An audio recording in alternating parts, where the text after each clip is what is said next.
now recording. There he is. Welcome, everybody.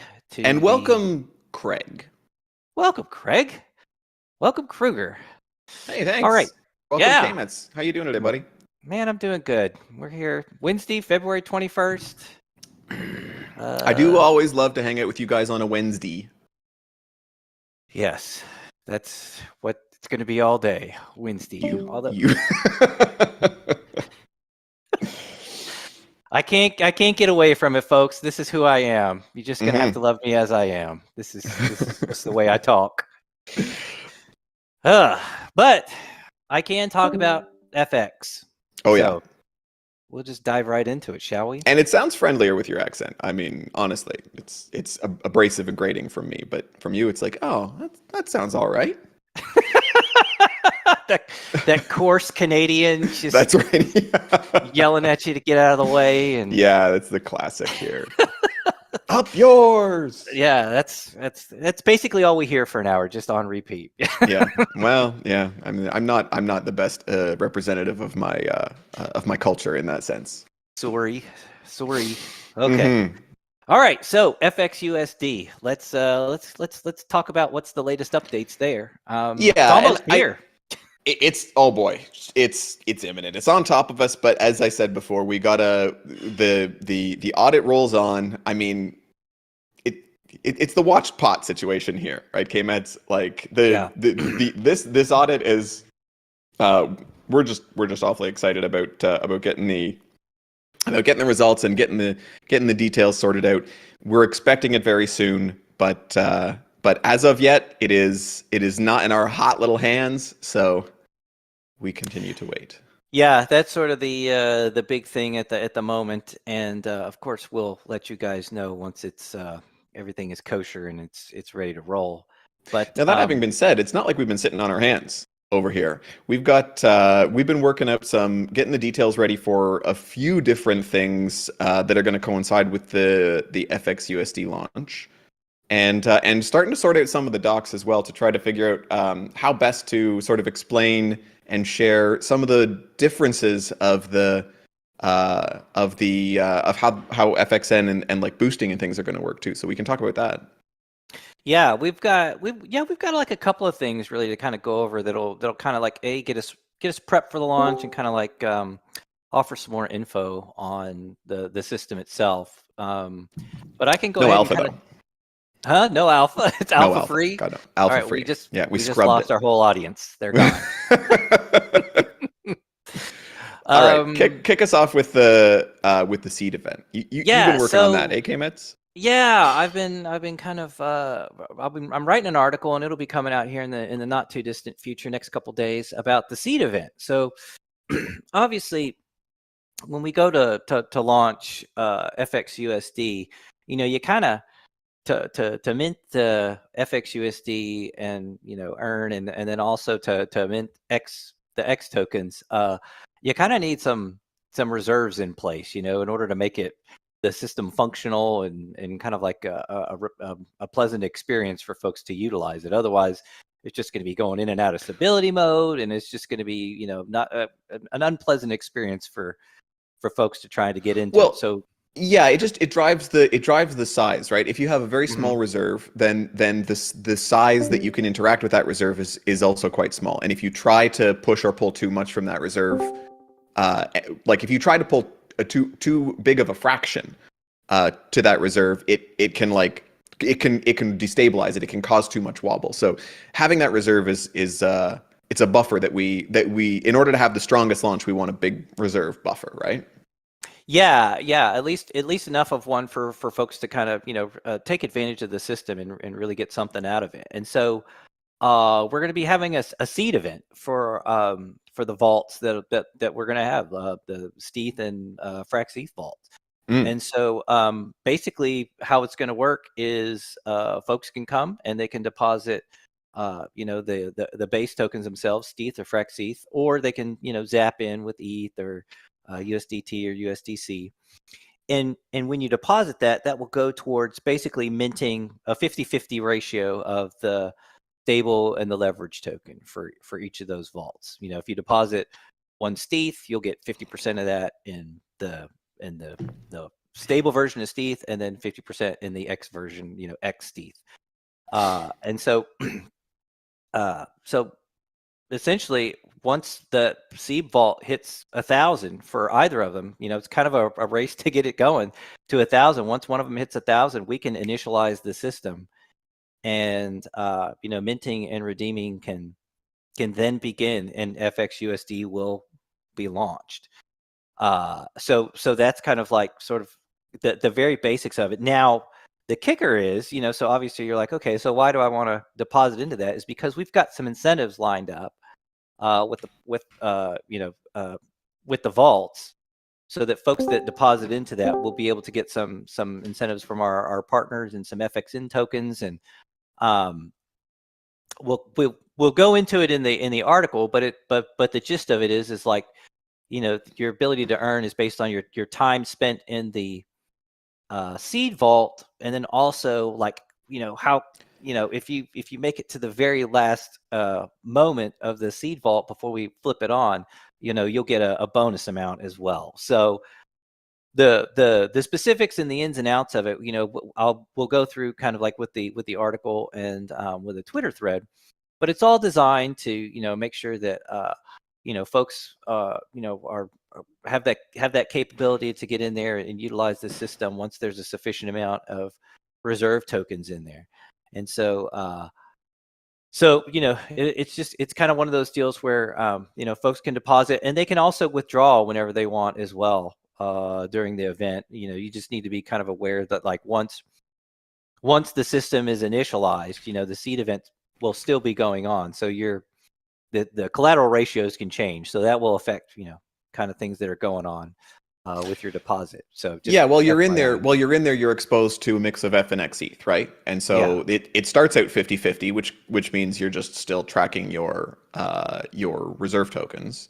But then as the NAV of the F ETH and the X ETH evolve, because those as you say, the collateral ratio will change as the price changes, and also as other people who are not seeding will come and go. And so your position, like you're not guaranteed to track ETH in the seed event, right? You start by tracking ETH, but it can diverge a little bit as the collateral ratios diverge and the price of ETH diverges a little bit. So there is a little bit of there's an element of exposure to that mechanism, right? So that's it's part of the reason why it's going to be handsomely rewarded. Yeah, exactly. And also because we love our early community. Exactly. Yeah. I mean, is that part of it? It must be part of it. Well, I love them. Yeah, absolutely. That's right. And we're all the early community being paid directly by KMETS, coming straight from his wallet. I hope you all have a very long time horizon for that payment. So gonna be on installments. Yes, exactly. Yeah. Points, KMETS points. That's right. Oh, yes. K points? Yeah. K points, yeah. We're gonna farm. I mean, that's sort of the basics on it. So that we'll be launching the seed event, and I guess I would suggest to everybody, we've talked about things. I think as the seed event, we've been working on it in the background and cooking things a little bit. I think that some of the details have evolved. So make double, triple sure you check the details of the article to understand the parameters.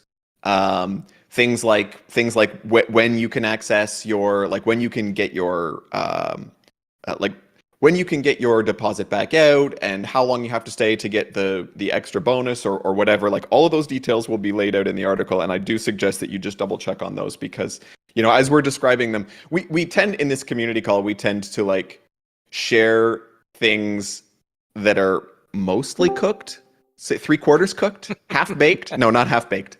No, mostly baked.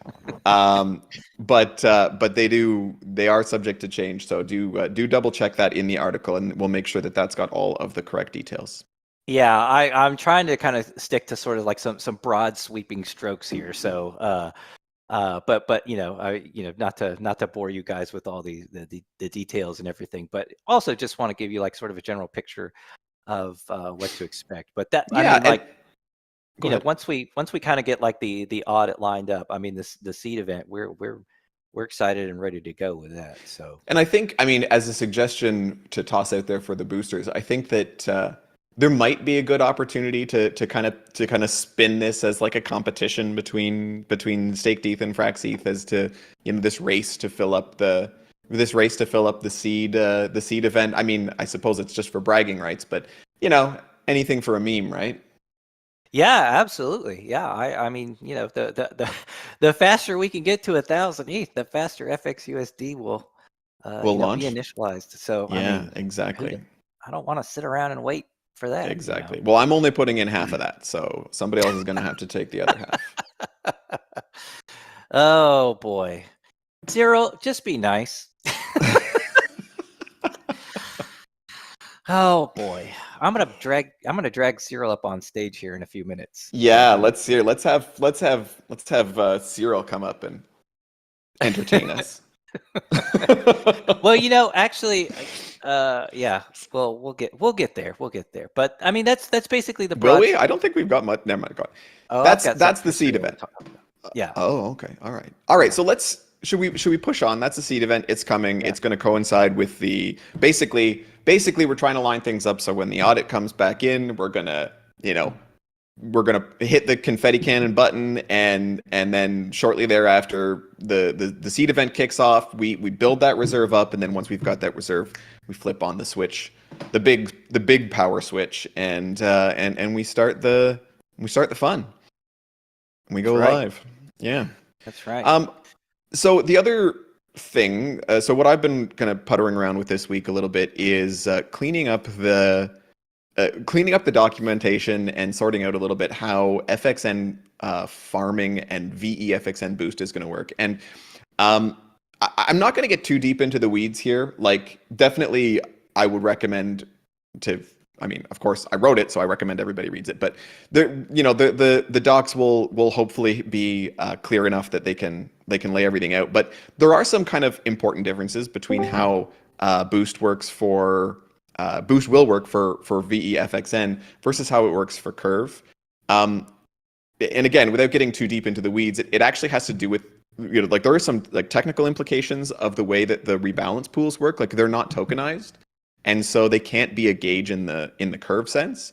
And because of that, there are a few sort of implementation implications that that change a little bit how it works. And we've also kind of, you know, tweaked things a little bit for our purposes. So I guess, so I'll just kind of step through at a really, you know, high level and give you guys a sniff, and then, you know, if there's questions or things, we can chat more in the details. But at this point, there's two broad types of gauges, right? So FXN, that is allocated to liquidity mining, gets distributed to anything, to all of the gauges, right? This is just the same as Curve. VEFXN votes for the gauges that will receive the FXN, and then FXN goes to those gauges based on how many votes they got in that epochs voting. Going to be 1 week epochs for VEFXN, and that's all kind of the basic sort of Curve approach. Things start to diverge a little bit. We have two gauge types. So on one hand, there's an LP gauge. So LP gauges are actually ways that we can emit FXN to people who are providing liquidity on Curve. And the way we've set those up is actually, what you are staking is you're actually staking a convex position. So we're calling that like a double gauge structure. So when you have if you have an FXN incentivized Curve LP, what you actually provide is the convex position, which means that you are able to earn both Curve rewards and convex through convex staking, as well as FXN on top of that. So it's like a double layer of yield on Curve LPs. And so the protocol is going to use those LP incentives for like co-incentives with partner protocols. You know, if we're going to have like an FXUSD and, you know, XYZ stablecoin liquidity pool on Curve, then we'll be able to share incentives with other teams, and they can pay their share in their native token, or they can incentivize using their like VE Curve voting power. and we can provide FXN on our side. And then you put it in concentrator, says Cyril. That's right. Well, let's not get too far ahead of ourselves. But yeah, of course you can. We'll get to those launches when once the basics are there. But ultimately, we've got this ability to pair our gauge with incentives provided by other protocols, and the lucky farmer gets to earn both. And obviously this means it's a few layers deep, so Zaps will take care of sort of complexity on the way in and on the way out. But you'll need to watch the gas, because it is, like I say, there's a few layers there, a few transactions required for in and out. So that's the LP side. The other side are the rebalance pools. And so this is what I was mentioning earlier, because the rebalance pools are not gauges in the curve sense, just because they aren't tokenized. So there's some implications there. So first of all, like with Curve's gauge model, the gauge emissions kind of all go out immediately, and they're divided, and the people with boost take some away from the people without boost. The VEFXN model is a little bit different in that each farmer has got a range of, like a fixed range of rewards that they can get from like 40% to 100% of the TVL proportion that they carry in the pool.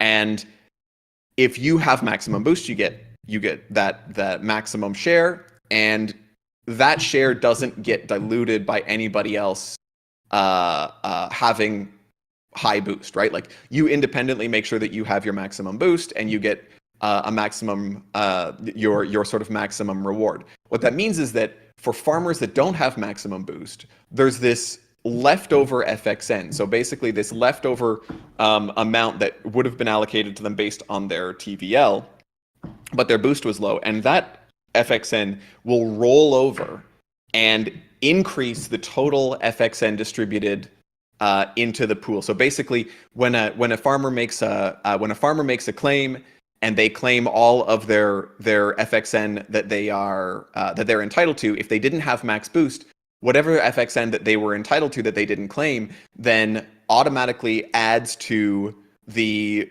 next sort of distribution of FXN into the rebalance pool. So anything that is forfeited in one round starts immediately. As there are a couple of details about exactly when it comes in, but for the purposes of this discussion, that FXN starts coming in pretty much right away, and trickling out to users as an overall increase in the APR, right? So that's different than how Curve does it. I think that in practice, it's going to even out pretty quickly, and those details aren't going to make a ton of difference to most farmers, because they're going to see a range of APRs, and those APRs will stabilize, right? Unless there's massive swings in the amount of boost in a pool. I think you'll find that things kind of stabilize, and the implementation details don't make a huge difference. But there's a couple of sort of interesting little aspects of that approach, which is that if I lose yields because I'm getting a lower boost under the Curve system, then those are gone. They've already gone to somebody else. Whereas it's a slight difference in the FXN system, where if I lose yields because my boost is lower, I actually get a little bit of them back in the next round, because they increase everybody's yields, right? Not just the boosted yields; they increase all the yields as the unclaimed FXN flows forward. So that's kind of nice. There's and you know what? I think that, as I said, I think that all of these details about how it's put together are not going to make a ton of difference to people. They're going to see that. They're going to see the APR range, and they're going to understand high end of the range is what you get with max boost, low end of the range is what you get without boost, and we carry ahead. Without, you can use that without knowing the implementation differences between us and Curve.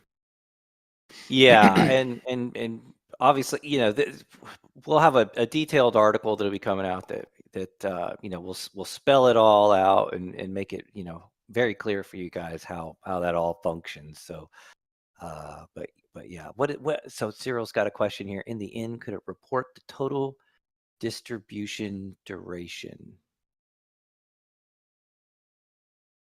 I'm not sure that I understand exactly your question, Cyril. So if there was anytime there was leftover. Okay, go ahead, Cyril. Go ahead. Yeah, sorry, I'll try to explain. But if there's always leftovers, like at each distributions, there's leftovers that are pushed to the next one and again, and there can be like so much leftovers that it makes even another round or a couple of rounds in the end of the 50 years of distribution. So am I getting it correctly? So, not quite. Okay, so this is actually a detail that we've been talking about how to communicate best. So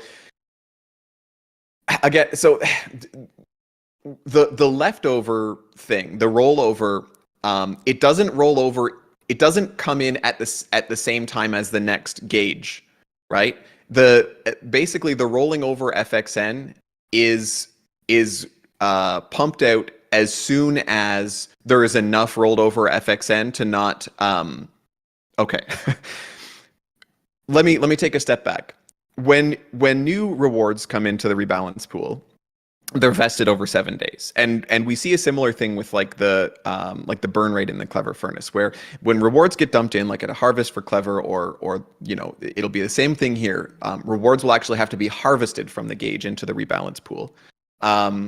Once that happens, those rewards, those FXN, are going to vest over 7 days. Anytime new FXN flows into that vesting pile, what happens is it gets added together, and the new amount starts a new timer to vest for 7 days from scratch. Okay?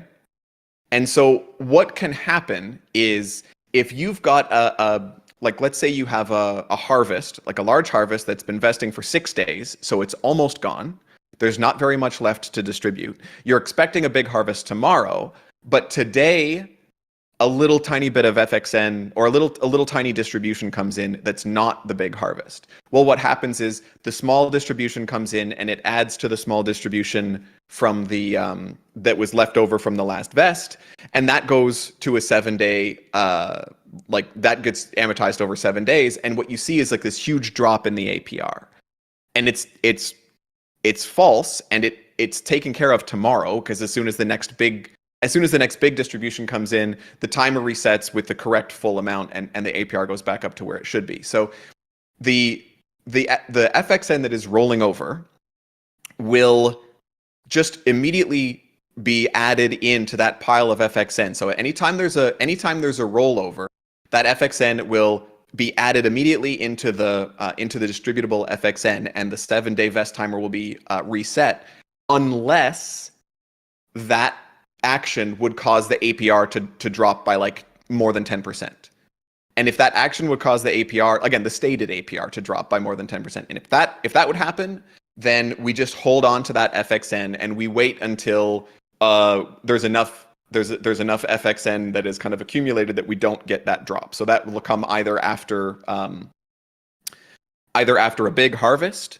You can have rollover FXN without making much of an impact on the APR, or if the amount of rolled over FXN becomes high enough that by itself it doesn't drop the APR. But the point is that those rollover transactions are not the same as the harvest transactions. So the rollover transactions are happening continuously. They don't have to wait for the next distribution from the gauge. Does that make sense? Yeah, a little bit. It's still a little blurry, but I guess I'll figure it out reading the article and seeing it live. Yeah, and I apologize for that, because this is actually I'm not surprised at all that this part is tricky. It's tough to verbally explain. But essentially, in order to understand it, you have to get into the weeds of the settlement process. So with FXN gauges, the FXN minted is actually, the FXN is not minted until the point of settlement. And so as you are farming that pool, the FXN that you are able to mint, like the FXN that you're able to sort of claim, is not actually minted until the moment that you settle. And a settlement would be like when you claim, or when you deposit, or when you top up your boost, or like when you do a transaction, then the system goes back and calculates how much FXN you have earned since the last settlement transaction. and it mints that FXN at that point, right? And so as users do their settlement transactions, that's the moment when the rollover FXN is minted. And if that rollover FXN can go straight into the rebalance pool to be distributed without killing the APR, then it will. And if not, it'll be held in a reserve and added to other rollovers until the moment when it can be put into the pool without disrupting the APR. But ultimately, unless I've got something wrong in my details, ultimately this means that there's no scenario where the amount of rolling over FXN just grows and grows and grows and grows. It goes out into the pool. Basically, it's like each rollover becomes kind of like its own gauge harvest, if that makes sense, assuming it's big enough to not disrupt the APR.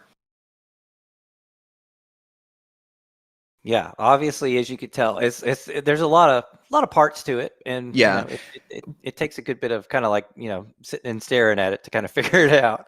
But again, as I said, if the boost levels are remaining fixed, like if the boost levels remained perfectly fixed, the amount of boost held by farmers who are farming the particular pool, if that stayed perfectly constant, then basically the amount. There would be some amount that was kind of rolling over that would be small. It would just be like smaller than a distribution or a distribution, which you can think of just as it's delayed by 1 week or something like that, right? It comes to equilibrium quite quickly. Whereas if those boost levels are changing wildly, then of course that makes things a little bit more variable. Like it'll take a little while. Like if the boost level changes, it kind of smears out and smooths out the change there in the APR. But ultimately for farmers, that APR is going to vary in the same way that visible, like in terms of what you can see from the outside, it's going to vary similarly to Curve, right? Because with Curve APRs, they're going to vary each time each time people with boost come and go from a pool, that changes how much you earn, and it changes the range of APRs that you get, and then also the total CRV tokens going into that pool changes with the votes. So ultimately, there's details about exactly how the gauge vote translates into an APR in the pool that if you want to get your nerd glasses out and kind of like understand every step, that's very doable, but you don't need to do that in order to be able to use the pool. It's going to look for my impression is that this is going to look for all intents and purposes just like Curve in terms of a APR range that varies as boost comes and goes, and and varies as the gauge votes happen. Yeah, I mean it's still incentivizing folks to lock FX in, and reap the benefits of that. So that's right. One of the benefits of our boost formula is that it actually I haven't torn apart the Curve one enough to know whether this is true of Curve as well, but ours I found that I can rewrite it in a way that makes a ton more sense to me. And so you can kind of it's really easy to calculate your own boost level just by, if you know the fraction of the total boost that's in the pool, like your share of the total amount of boost in the pool and your share of the total TVL, it is trivial to, you divide your share of VE by your share of the TVL, and then multiply by 1.5 and add 1, right? And that'll be in the documents, that there's actually a kind of a nice clear way to get to your boost. Again, if you know those two fractions, those are all you need to know.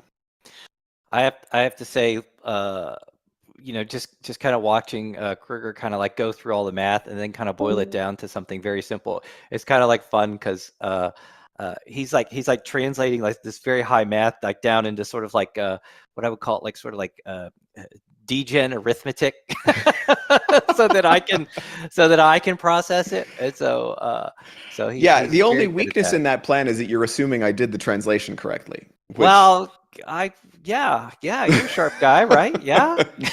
Yeah, that's what I tell people. But yeah, I mean, we'll have an article coming out here in the not too distant future that will go through all that. That Yeah, we'll exactly. dive into. Exactly. So, I mean, we can wrap up this chat. There's a couple of other little things. FXN Boost is going to be shareable for whitelisted addresses too. And so the idea here is that basically an address that holds VEFXN can share to one or more other farmer addresses. And so what happens then is that all of the addresses that are being shared to, their TVL gets added together, and then they're basically considered one, that their collective TVL is their TVL for the boost calculation, and then the boost holding of the wallet that shared the boost provides the VEFXN for the boost calculation. And again, this is a whitelisted thing. You have to have a whitelisted address to be able to do that, and it won't surprise you, like, that mechanism is in place to support the convexes and the stake DAOs, basically these like farming services, right? Boosting services. And so the idea is, when you have one central wallet that holds all of the VEFXN, you don't actually have to give them you don't actually have to lose custody of your deposit in order to gain the value of that boost, right? If we didn't have the ability to share that boost in that way, then it would be like the only way for you to get access to somebody else's boost would be to actually give them your capital, right? And you'd have to you lose custody. Yeah, it's a pretty slick little feature, obviously, to, like you said, service stake DAO and convex and. Yeah, and just make sure, because they're obviously, chatting to them, they don't want to custody your funds. No.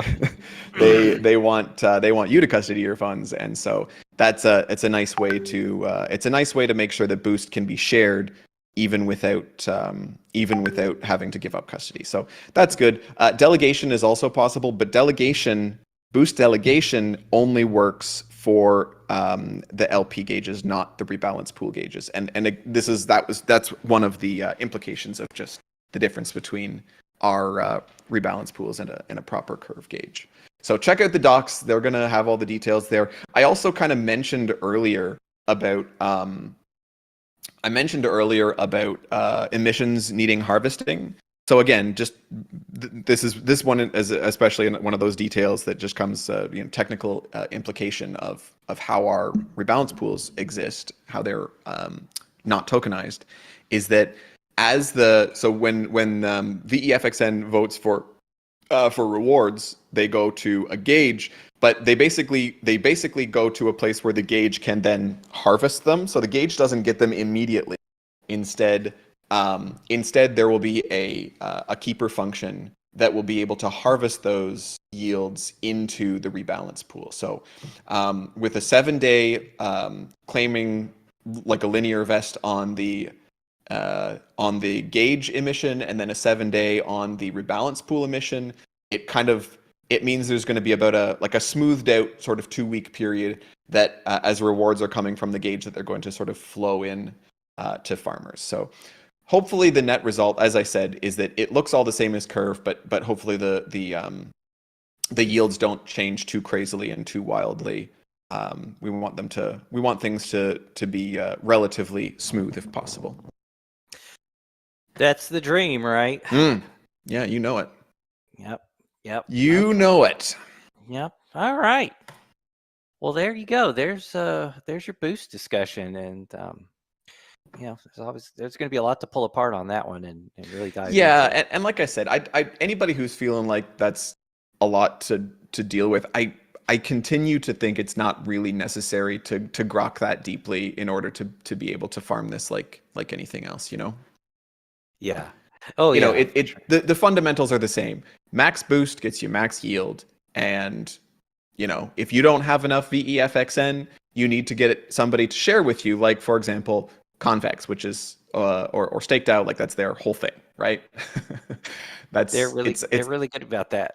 They're really good about that, and that is the name of the game that we're all used to from Curve. So hopefully a lot of these details can be kind of like there for the people who are interested. I mean, obviously that's kind of our approach at Aladdin all the time, is like getting into the weeds is sort of our job as a protocol.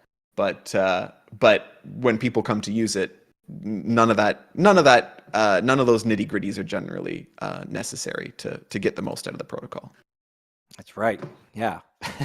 Or I don't. convergence. Yeah, Says Robo. convergence would definitely be one. Yeah, I mean, I don't think having a complete and total understanding of protocols has stopped most DeFi degens in the past. So You mean only 99.999% of them? yeah, and you know what? At times, I have included myself in that group. Yeah, well, you're fair enough. I mean, we all understand that you can't really understand a protocol until you've lost money on it, right? And so it's important to, it's, the easiest way to lose money is just by like not understanding it at all. That's my approach to. That's true. Yes. Well, mission accomplished. So all right. Well, let's see. So that's VEFXN boosting. We've got like kind of a neat, cool thing that's popped up here like really fast and really quickly. Our integration master, Cyril, has once again worked his magic, and this is like on the tails of the A team having our space with Ajna last week, which was a fascinating space to learn about that protocol and basically permissionless decentralized lending like at its maximum. And there's and Yearn has actually built some things on top of it called juiced vaults. And Cyril, you want to hop on and kind of talk about what's cooked up there? Yeah, sure. And I also would like to thank DeFi Advisor, who's been helping on this as well. And yeah, because the ID came from last week's space, and I was already in touch with Yearn for other matters, but he also sent a DM to one of the guys, and so that's how the discussion started about Juiced. And Juiced is a very simplified front end from Ajna that helps people lend assets on Ajna and get extra yield from lending these assets. Then these assets can be borrowed using the other front ends. And so I don't know what you want to say already, but there's definitely something cooking. Yeah, I mean it sounds like it's just another opportunity for folks to lend and borrow XETH is basically what it all kind of boils down to. Am I correct in that from what we've seen? Yeah. Ways to sort of like amplify your leverage, but with juiced yields. That's right, with juiced yields. Yeah, I think they have a native token called. Well, the website's awesome looking. They have a ability to earn Ajna tokens as well with sort of their amplified juiced vaults. But I mean, it's basically a way to short XETH position or amplify your leverage, and kind of like how we've done with some of the other ones. And it should be rolling out here fairly soon, I would say, based on sort of the details to come. Yeah, that's right. Yeah, but it's definitely in the works. That's right. Watch Cyril's Twitter. That's where I get all my alpha.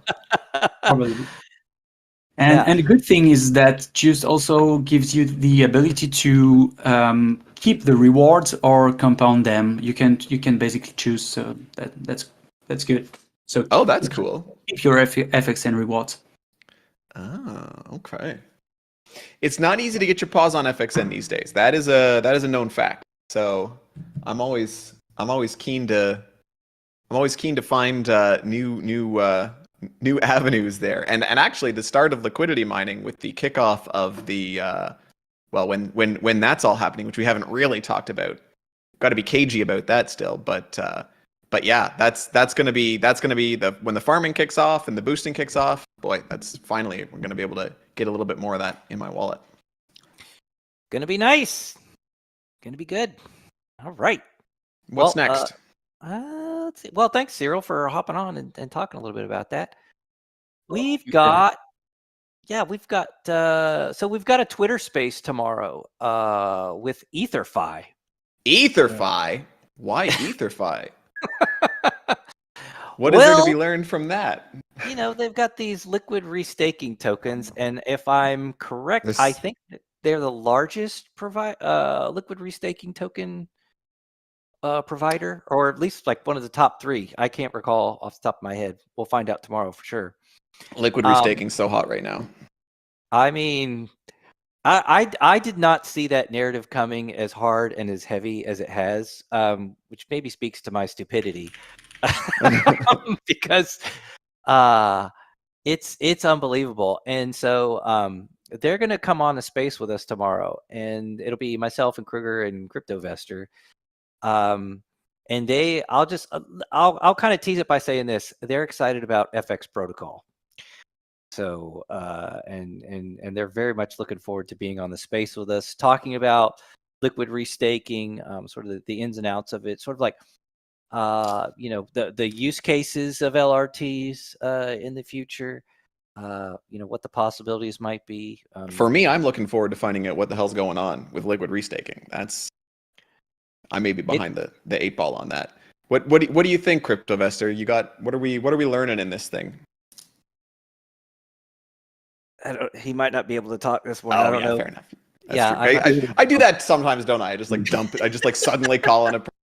No, it's just wasn't right at the ready. But it's going to be interesting to see what happens with the LRTs, right? I mean, obviously higher yields. I think there's a big misconception about whether they're really a whole lot higher risk.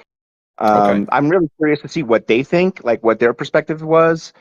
I've been doing a lot of reading and listening to some podcasts about it, and it doesn't seem to be as bad as I think the narrative is of restaking. So it'll be interesting to see if we can really generate these higher yields, in a lower risk fashion. So be cool to see if we could do some kind of integration with FX. Yeah, it would be, and any kind of token that's got an underlying yield is a pretty darn good candidate for a stable leverage pair. That's what I hear. That's what I hear.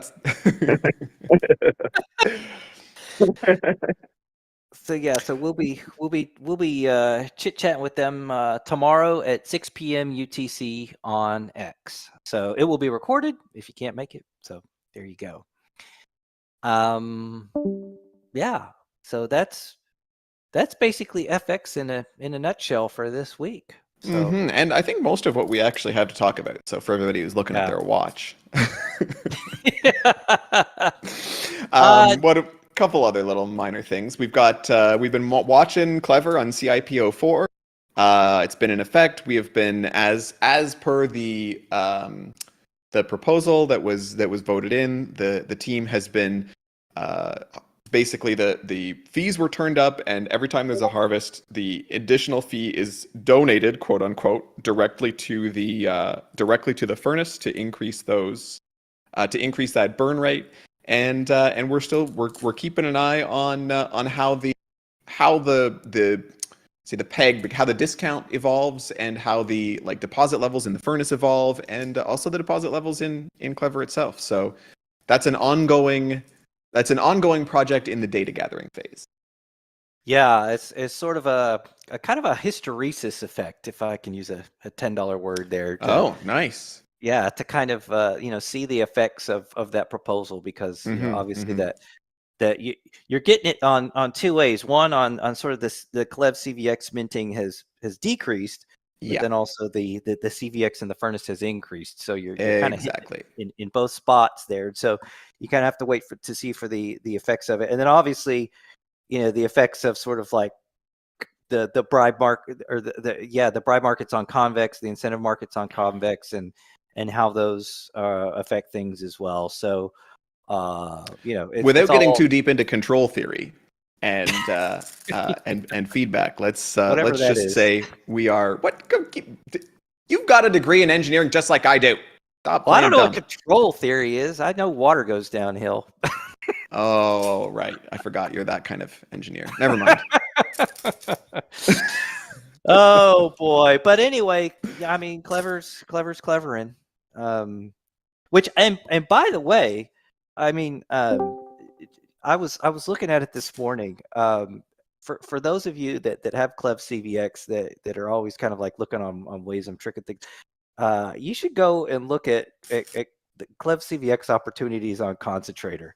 It's quite interesting at the moment. So Yeah, the yields kinda are leave the it yields there. are juicy, but the TVLs are low too. So take your if they never get big if nobody deposits, but then they also there's that interplay between the yields and and the TVL, but it's a pretty juicy looking fruit hanging there right now. Yeah, at the moment. So there you go. That's clever.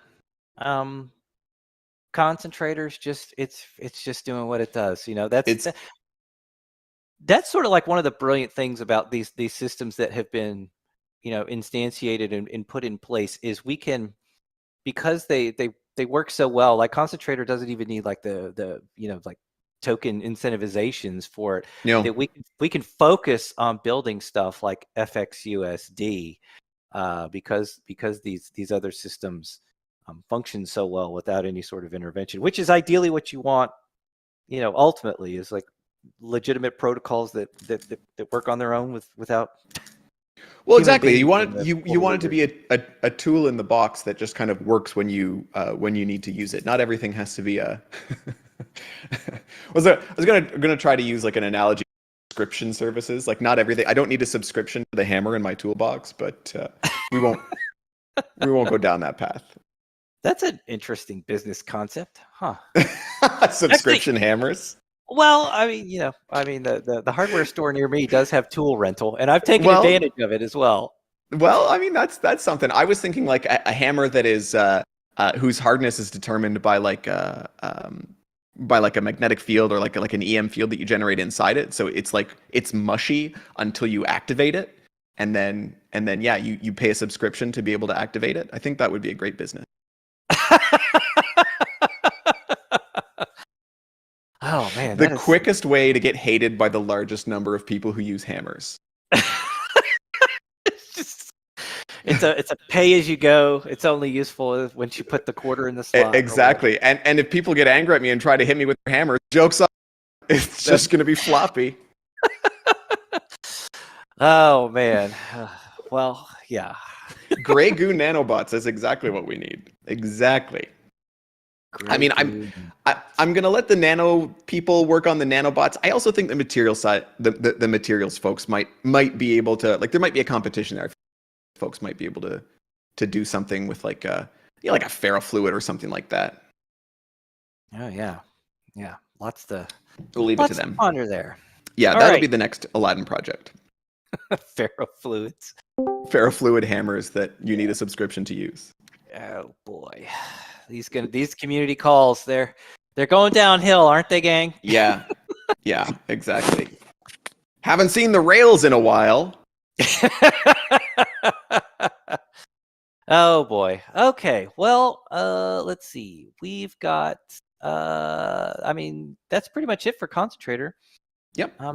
And in fact, I think that's it for most of what we have to chat about. We got a couple of events coming though, right? Yeah. So for as far as spaces go, we have the space with EtherFi that we talked about yesterday, and then next Tuesday, the A team is going to be having a chat with AsymmetryFi. Oh. And those guys have been popping up all over my Twitter feed, and they launched yesterday with their interesting LSD which is like 70% ETH and 30% vote lock convex. So a very interesting design, and we'll chat with the team next Tuesday, 6 p.m. UTC, all about that. So just a couple of things there to look forward to, and that's good. Oh, DeFi Advisor says Tau at Stable Summit, something we should call out too. Yeah, so for folks that'll be at ETH Denver or going to that, or I'm not sure if it'll be recorded. Tao, do you know if it'll be recorded? Can you any idea, or no concept yet? But I don't know. It will be recorded because it's charging the fee, so I don't know they will record it, but I will double check. Okay. Yeah, sometimes they like record them and then release them well after the event or something like that. So I don't know. We'll see. Yeah, I will double check. We appreciate you representing. That man. is awesome. Yeah, it's my honor actually. Well, I think you'll do a great job. You'll be a great representative, and you're very knowledgeable about all the products, especially FX. So I think it'll be a good space. It definitely fits recorded. I'm looking forward to watching it, or streaming it, or what have you. So best of luck, sir. That's coming up quick, isn't it? Yeah, it will be next week. Yeah. Yeah. Oof. All right. Oh, there you go. There you go. I guess it's too late to book a ticket. So you join. Maybe Tao, do you have a really big suitcase that you could bring somebody in? We could raffle off a spot in Tao's suitcase. Yeah, That'll be- definitely. That'll be once the booster programs are have no more tokens. We'll be raffling off stuff like that. That'll be next Meta CVX's next giveaway is a spot to travel in Tao's. Yeah, trunk. well, Meta can do the design for the large suitcase, and then he can add some features inside like air holes. Snacks. Yeah, stuff like that. Yeah, Things that make travel bearable. yeah, All right. exactly. Well, ladies and gentlemen, I think we have reached the hour. Our nonsense has been exhausted. So have our legitimate agenda topics. I don't think our nonsense is exhausted so much. I know. I was just trying to make people feel better about it. We could keep going, gang. Let me tell you. And we will, but not today. It's true. Back here, same time, same place next week. Sounds good to me, man. Same All right, groovy everybody. crew. Thanks so much for joining us. We'll catch you in the Discord. Cheers, guys. Ciao, everybody. Have a great week. Okay. Bye, everybody.